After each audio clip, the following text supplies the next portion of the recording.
কোনোদিনও সেই স্বপ্ন পূরণ হয় কিনা আর তোমাকে কোনোদিনও নিজের চোখে দেখতে পারি কিনা।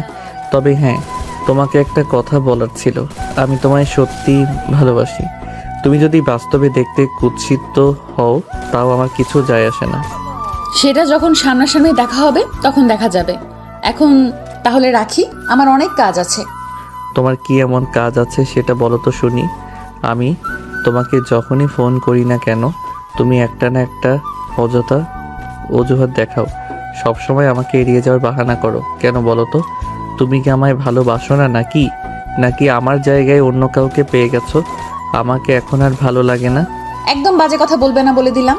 তুমি খুব ভালো করেই জানো আমি পড়াশোনার পাশাপাশি একটা কেজি স্কুলে পার্ট টাইম জব করি, কারণ আমার ফ্যামিলির আর্থিক অবস্থা অতটা ভালো নয়। তাই আমাকে নিজের পড়াশোনার খরচ নিজেকেই বহন করতে হয়। হ্যাঁ, তার জন্য তো বললাম আমি তোমার জন্য প্রতি মাসে টাকা পাঠাই, কিন্তু তুমি সেটাও নেবে না। তাহলে আমি কি করতে পারি বলো শুনি।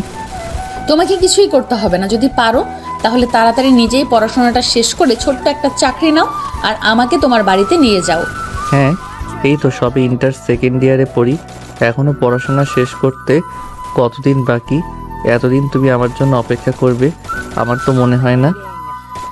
দেখো, আমি অনার্স ফাইনাল ইয়ারে পড়াশোনা করছি। যদি তোমাকে ভুলে যাওয়ার হতো তাহলে তোমাকে মনে রাখতাম না, তাহলে তুমি ছেড়ে অন্য কাউকে নিয়ে সংসার করার চিন্তা ভাবনা করতাম।